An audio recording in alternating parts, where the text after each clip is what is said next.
out! I don't need a sickly daughter." My father roared from the doorway as the storm lashed rain straight into my face. I was only 10. Behind him, my mother stood frozen, and my older sister sobbed because of her lie. They believed her immediately, without asking me a single question, then slammed the door shut. The porch light went out. I stepped down from the porch, and the storm swallowed me as if I had never existed. My name is Riley Carter, 23 years old. 6 hours after that night, I was lying on a hospital gurney, nearly dying after being hit by a car, and a stranger held my hand, the man who changed my life forever. Have you ever been turned on by your own family just because they trusted the wrong person?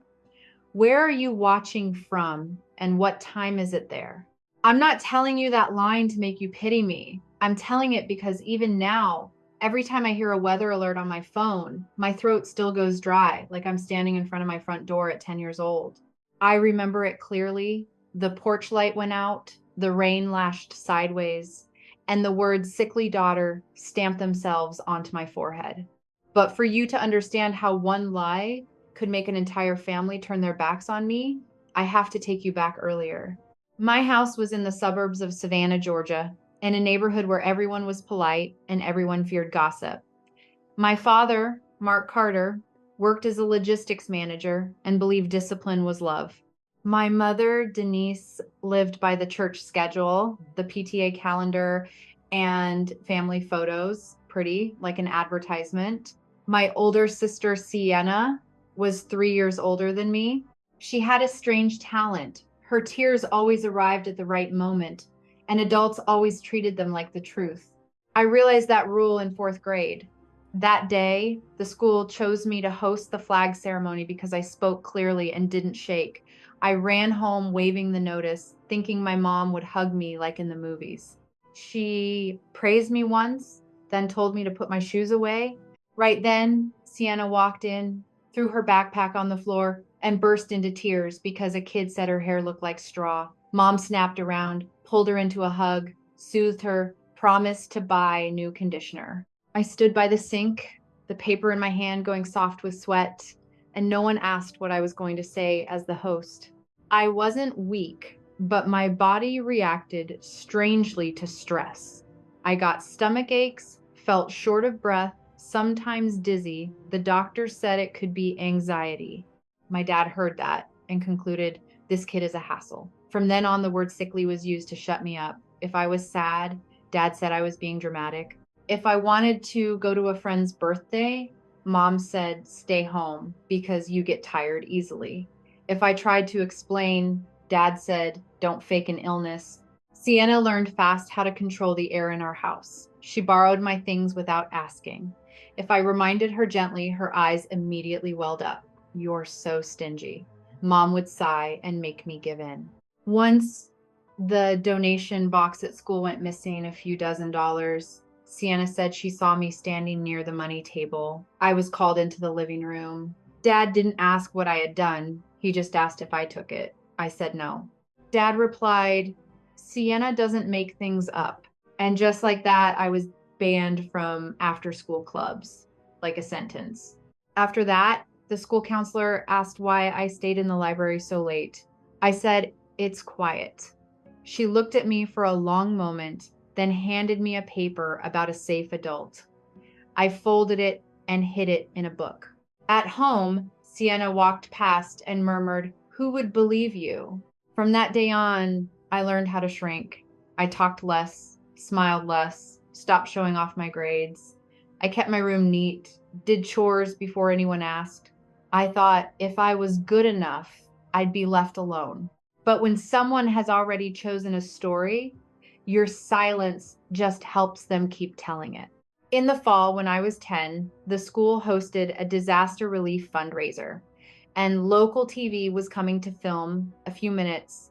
The teacher picked me to be the host because I knew how to keep the pace, how to look straight into the camera. I practiced my lines in the mirror, dreaming my parents would finally be proud when they saw me on screen. Sienna heard it and said nothing.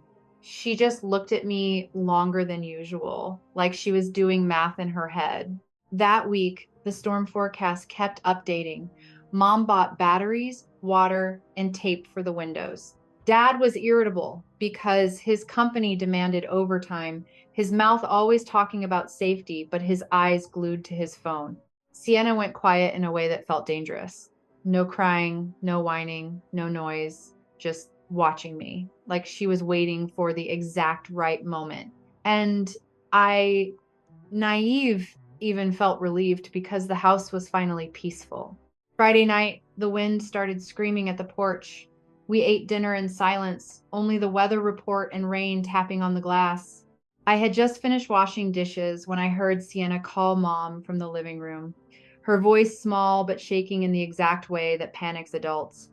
I walked down the stairs slowly. Before I could even see anything, Dad had already turned around, eyes red, and said one sentence that made my stomach clamp tight. Riley, get down here right now. I made it down to the living room and saw Sienna curled up on the couch, Mom holding her, while Dad stood by the fireplace with his arms crossed. On the coffee table was Sienna's phone and a crumpled white envelope, the kind the school used to collect donation money. What did you do with this? Dad asked, looking straight at me. I swallowed hard. Me, do what? Sienna looked up, eyes red, her voice trembling on cue. She took the donation money at school. She even texted in the parents' group chat that she was being forced to donate because she's poor. And she said, I stole her idea to host. I stood frozen. What are you talking about? You made that up. Mom turned to me, her eyes tired. Riley, your teacher called me this afternoon. I didn't take any money. I didn't text anything, I said. Someone's impersonating me. Dad snatched the phone off the table and shoved it toward me. On the screen was a screenshot of the chat. The account name read Riley Carter, and the profile picture was my fourth grade class photo. The messages were full of cruel lines I'd never said. I read them and felt my spine go cold. It looked real in the most disgusting way. I didn't write that, I repeated. Check the login. Sienna sniffled and pulled up her sleeve. And what about this? There was a fresh bruise on her forearm. I asked about the money and she shoved me into the closet. I stepped forward. You did that to yourself, didn't you? You. Enough, Dad cut in. Don't say your sister hurt herself. Do you hear yourself? I turned to Mom, desperate for something to hold on to. Mom, you know me. Mom tightened her grip on Sienna's shoulder and avoided my eyes.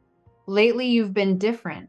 I understood immediately. They were using the word sickly again, just dressed up politely. Different. Something's wrong with you. Dad picked up the envelope and pulled out a few damp bills. Exactly $40 is missing. Sienna says she saw you holding the envelope after rehearsal. I did hold it, I said quickly. The teacher asked me to take it to the office. She was standing right there. No one saw, Sienna whispered, then buried her face in Mom's chest. I'm scared. Dad stepped closer. Why do you hate your sister? Because you got chosen as the MC? Because you want to compete? I opened my mouth, but I didn't know how to answer a question that already contained its own verdict. In that living room, Sienna's tears were evidence, and my words were a crime.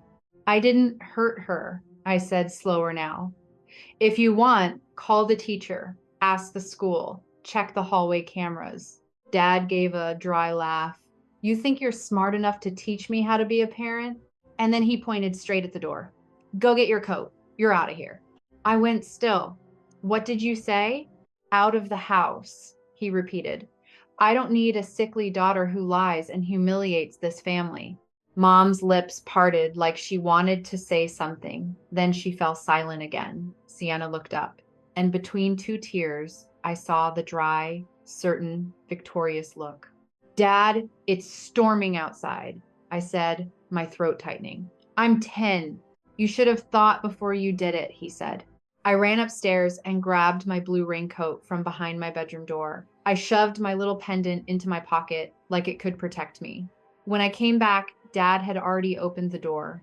The wind flung rain across the hardwood floor. Go, he said. I stood on the threshold for 1 second, waiting for a hand to stop me. Nothing came. The porch light was still off. I stepped out, and the door slammed behind me like the house had just swallowed my name. The rain hit my face like cold sand. The street in front of our house was slick with water, the streetlights flickering, the wind dragging, the smell of mud and rotting leaves straight into my nose. I turned back and knocked once, then twice softly. Inside, no one answered. I only heard the weather report muffled through the wall and Mom soothing Sienna in a low voice, as if I'd never been standing out here. A car drove by, spraying water up my pant legs. I hugged my raincoat tight and tried to breathe evenly. If I stayed, I would cry, and if I cried, I would go back and apologize for something I didn't do. So I stepped down off the porch, turned right, and walked toward the gas station, the only place with a light on. I walked toward the gas station like a cat thrown out of the house, running while hunching in on myself. The wind yanked so hard that my blue raincoat stuck to my back, and rainwater ran down into my collar.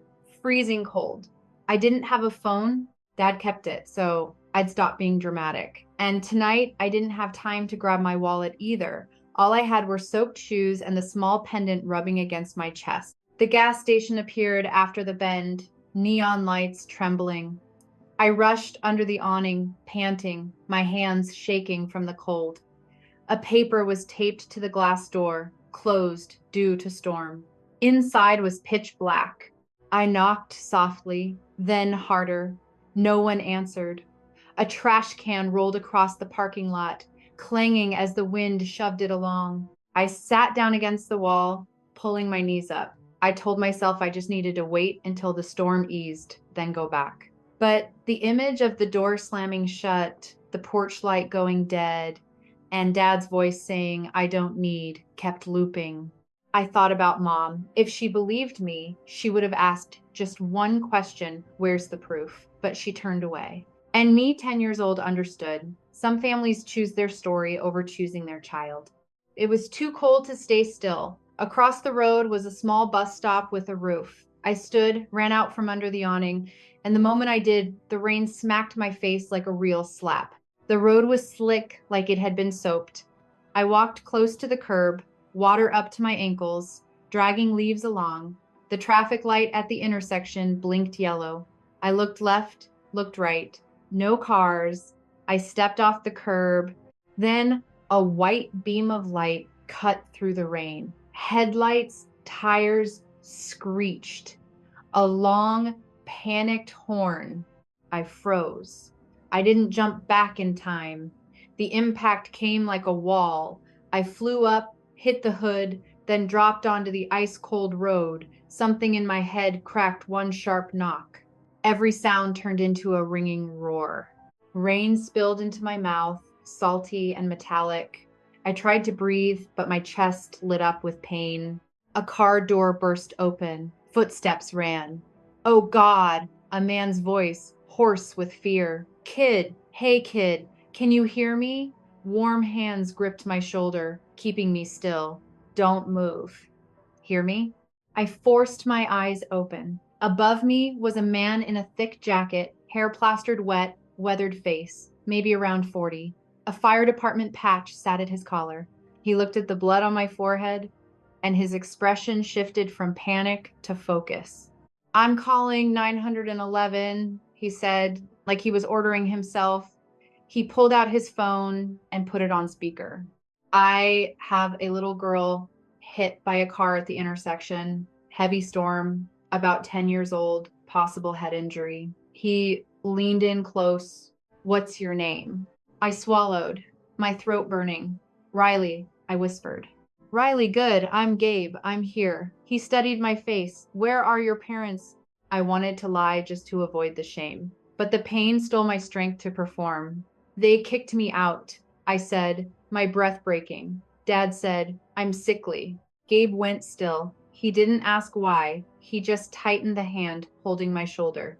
His voice dropped when he spoke into the phone. "The girl says her family threw her out in the storm. I need EMS and police." In the distance, Blue and red lights pulsed through the rain.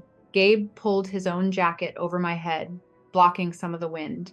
"Look at me," he said. "Don't fall asleep. Look at me." My eyelids grew heavy. I heard brakes, heard people calling to each other. A woman's voice cut through. "We're here." Gabe's hand stayed there warm, solid. "Her name is Riley," he said quickly. "Head impact, possible hypothermia, shock, and she doesn't have an adult with her." I tried to keep my eyes open, but darkness slid down like a blanket. Right before I went under, I heard Gabe speak close to my ear, very clearly. "You're not alone, I promise." I felt myself lifted, then placed onto a stretcher. Straps tightened across my chest.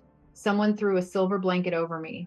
The ambulance siren snapped on, straight through my bones. Under that sound, I heard Gabe say, "I'm going with her. Don't leave her alone." Someone mentioned policy, and he answered flatly, "I'm the one who found her." The vehicle jolted and started moving. I saw him sitting near the door, still holding my hand through his glove. "Look at me, Riley," he said. Hospital lights flashed ahead, and then everything went black. I woke up to the sound of beeping and the smell of antiseptic. The ceiling light was so white it hurt my eyes.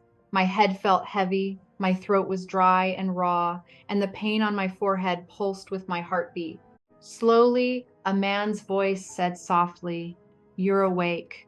I glanced over. Gabe was sitting in a plastic chair beside the bed, his jacket still wet, water dripping from his hair, his eyes alert like he'd been keeping watch. "You're in the ER," he said. "The doctor says you have a concussion. They need to monitor you." I swallowed with difficulty. You're still here?" "Yeah." He nodded. "You're not alone." A nurse walked in and checked my IV. "Riley, I'm Hannah. Can you hear me?" She shone a light in my eyes, asked a few questions, then wrote something down. Before she left, she looked at Gabe. "Are you the one who brought her in?" "I'm the one who found her," Gabe said. "I called 911. The door had barely closed when a familiar voice rose in the hallway. "We're Riley Carter's parents. Let us in." My heart dropped for a beat. Gabe stood up immediately.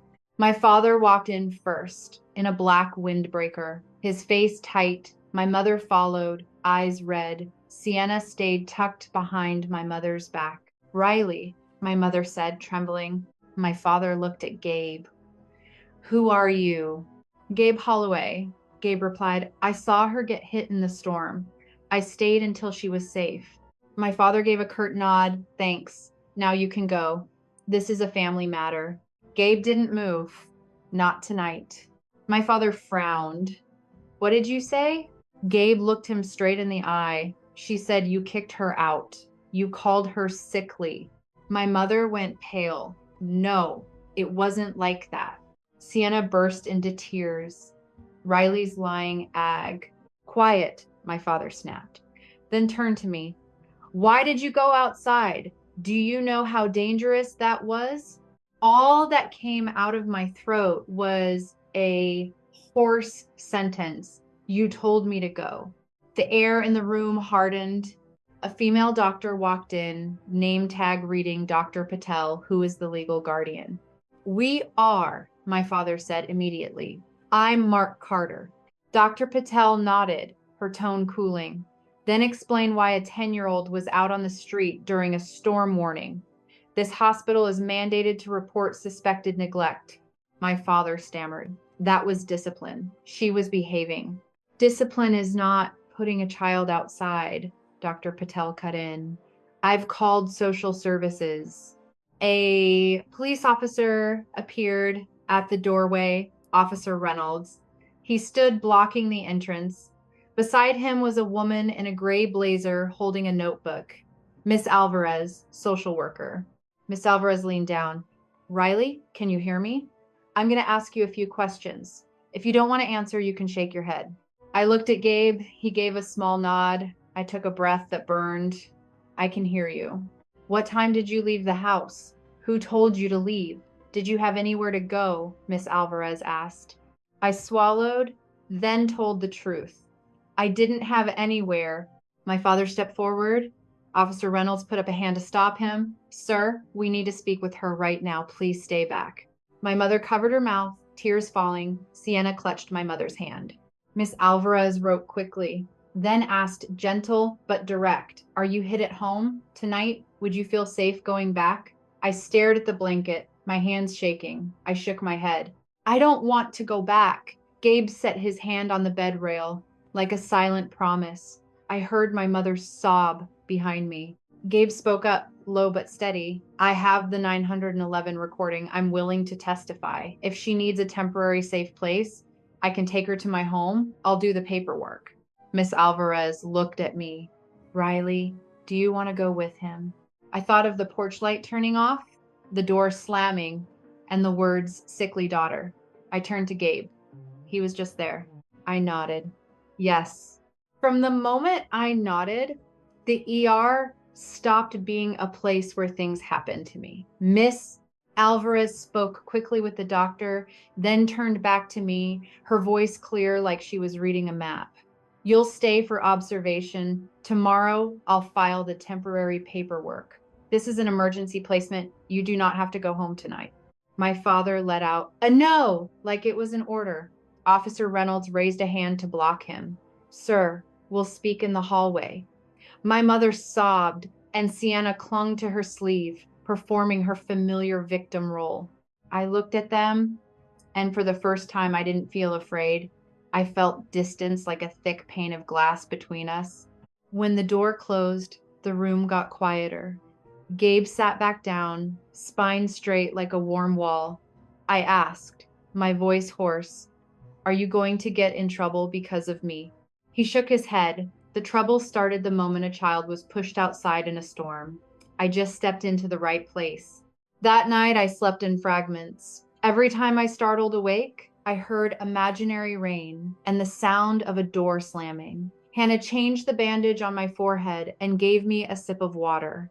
You're safe now, she said. Gabe was still there every time I opened my eyes. He only asked where it hurt, whether I was cold, whether I wanted another blanket. Those simple questions confused me because at home, adults only asked questions to accuse you. The next morning, Miss Alvarez came back with a stack of papers. Gabe agreed to be your temporary caregiver, she said. He has a clean record and a stable job, but I need to hear it from you. You want to go with him, correct? I nodded more firmly this time. My parents were allowed in to see me for a few minutes. With hospital staff present, they stood at the foot of the bed, not daring to come closer. My father didn't apologize. He only said, you made the family look bad. My mother set down a bag of clothes, her eyes avoiding mine. That was enough. I understood they were still choosing the same old story. I was discharged 2 days later. The storm was gone, the sky a washed out blue, the roads still holding puddles. I put my blue raincoat back on dry now, like an old piece of skin. Gabe opened the passenger door of his pickup and put a hand over my head so I wouldn't bump it when I climbed in. That small gesture made my eyes sting. Gabe's house didn't look like mine. There were no staged family photos.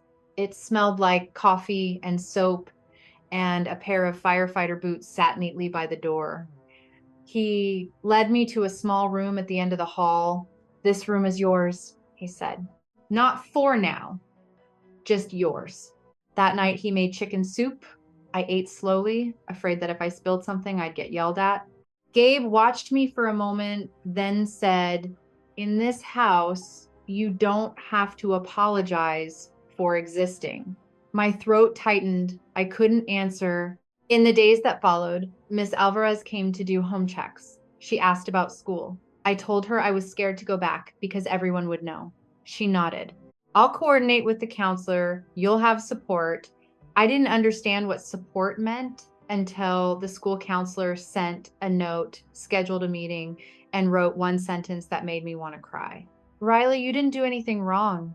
Gabe started gathering everything into a black binder. He called it the binder. Inside were the police report, the 911 recording, my discharge papers, and the placement paperwork. Paperwork helps adults tell the truth, he said, and it helps no one twist you into something else.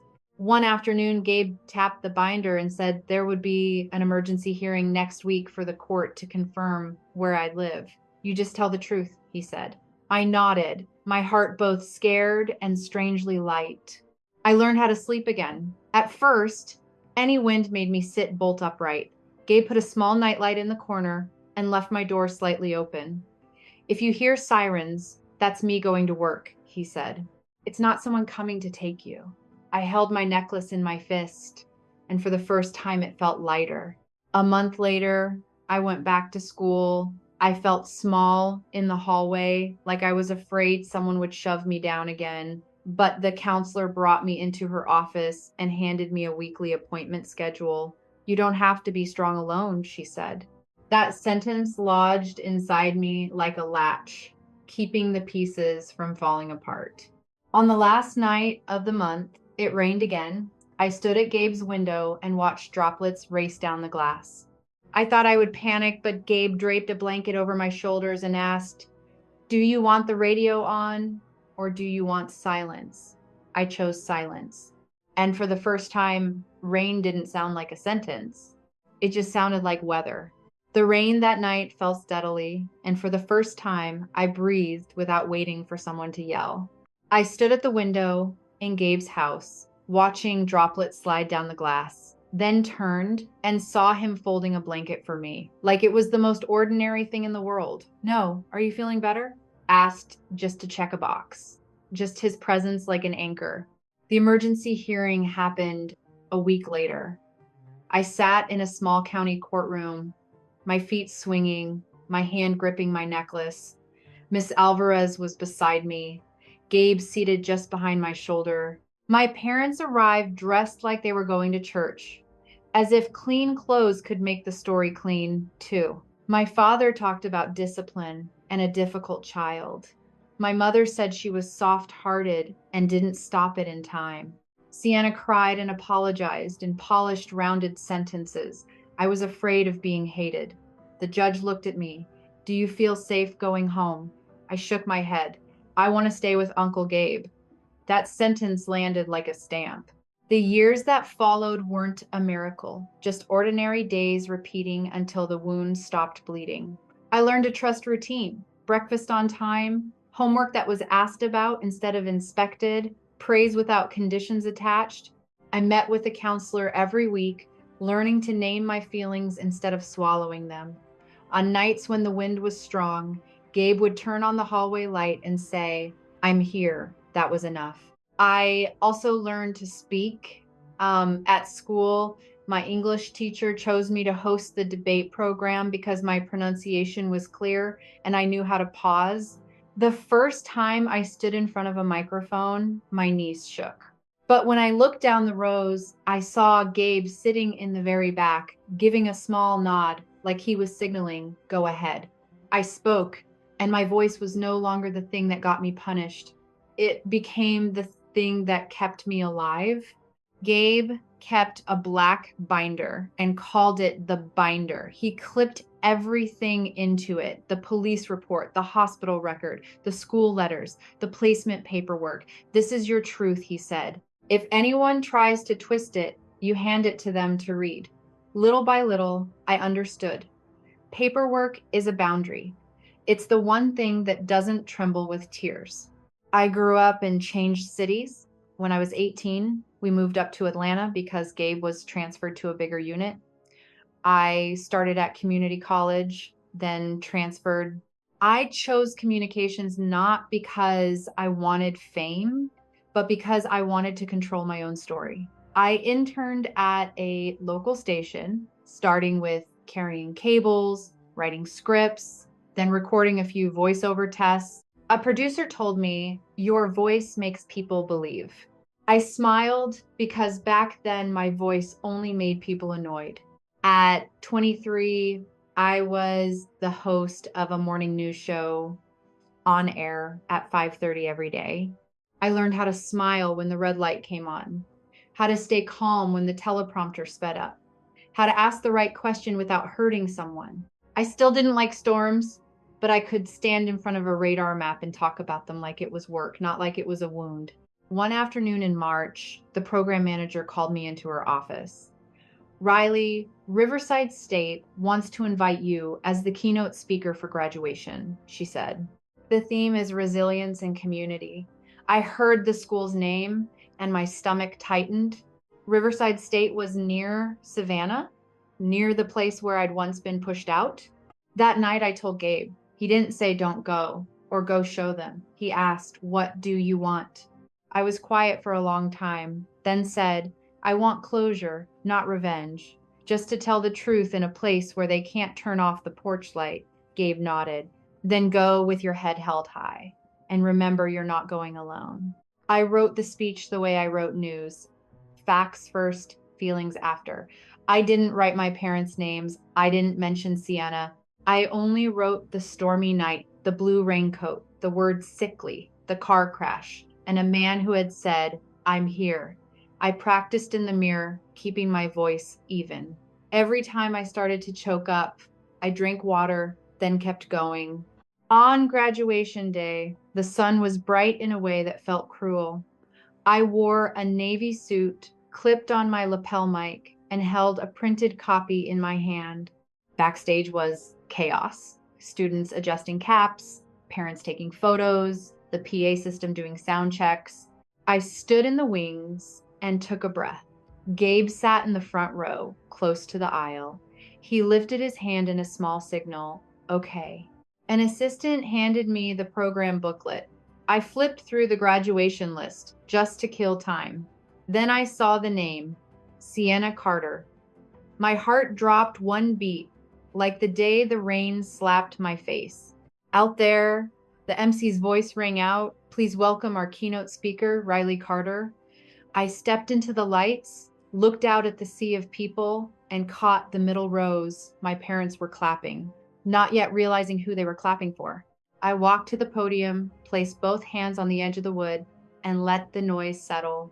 The stage lights made it hard to see faces far back, but I could still make out the middle rows.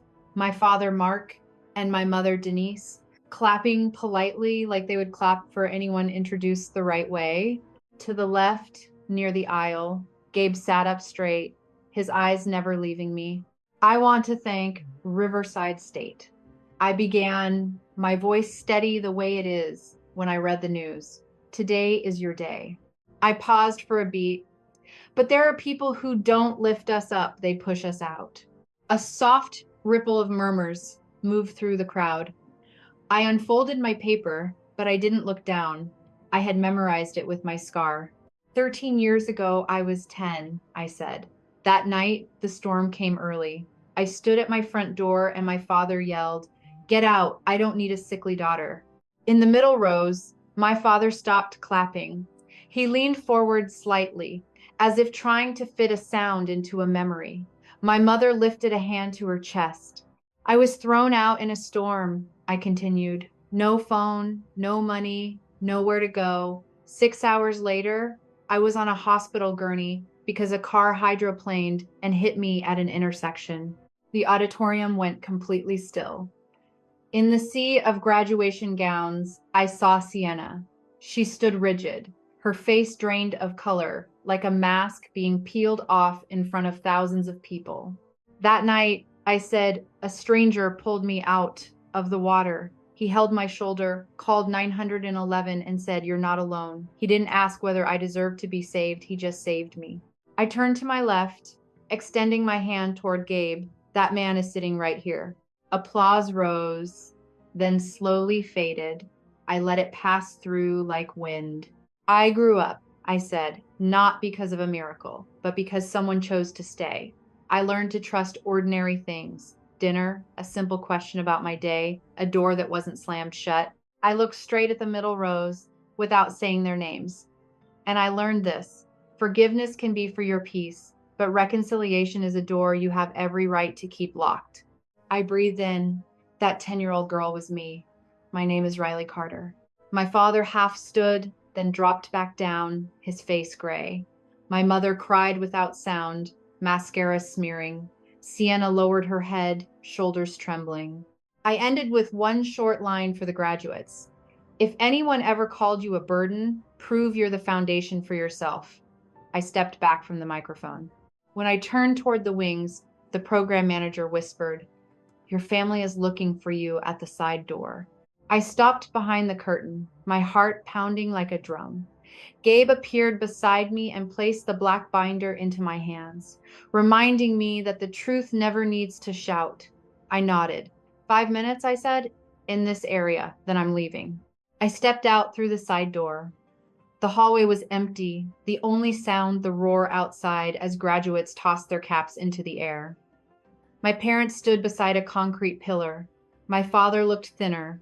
My mother clutched her handbag like a life preserver. Sienna hovered behind them, eyes red, but this time she wasn't crying loudly. "Mom, I didn't know," my mother began, her voice cracking. "After the hospital, you disappeared." "I didn't disappear," I said. "I was pushed out." My father swallowed hard. "I was wrong. I shouldn't have said those words." "I need one question answered," I said. "That night, did you ask me if it was true or not?" He didn't speak. The silence answered. Sienna stepped forward, half a step. I was 13. I was jealous. I made it up. I didn't think Dad would kick you out. 8 days after the storm, I said, looking straight at her, you still didn't tell the truth. 8 months later, you still didn't. 13 years, and you still didn't. That isn't childhood anymore. My mother broke down. "Give me a chance." I lifted the black binder like a mirror. In here is the 911 recording, the hospital paperwork, and the social worker's notes. It's not here to destroy anyone. It's here to remind me I didn't imagine it. My father stared at the binder like he was reading a sentence. "Can you forgive us?" "I forgive so I can sleep," I said, "but I don't reopen the door. Forgiveness doesn't mean going back." My mother reached out. I stepped back half a pace. "Riley, I have a family," I said, turning to Gabe standing nearby, the one who stayed when everyone else left. Sienna collapsed onto a folding chair against the wall, covering her face. "I've lost all my friends." "I'm not here to take anything from you," I said. "I'm here to give the truth back." I glanced at my watch. 5 minutes are up. Gabe stepped closer and placed a hand on my back. We walked through the door toward the parking lot. I didn't look back. This time, I chose the light and the peace I'd earned for myself. If you're still watching right now, maybe you've also been misunderstood, abandoned, or treated like a burden simply because someone chose to believe what they wanted to believe. I want you to remember one thing. Your truth is still true, even if no one stands on your side. This story isn't here to teach you revenge. It's a reminder that you have the right to keep living well, and living in peace without needing permission from the people who hurt you. Forgiveness can lighten your heart, but forgiveness does not require you to go back. Boundaries aren't cold stone walls, they're doors, and you get to decide who is allowed to walk through them. And if you're in your own storm, whether it's a toxic family manipulation or the feeling of being alone, please believe this. You don't need the whole world to believe you. You only need one safe person. If you don't have one yet, start with yourself. Reach out to a trustworthy adult, a friend, a teacher, a counselor, or a local support service. You deserve protection. Thank you for listening. If this story spoke to you, leave a comment saying I understand so I know you're not alone. And tell me where you're watching from and what time it is there so we can see just how far this community reaches.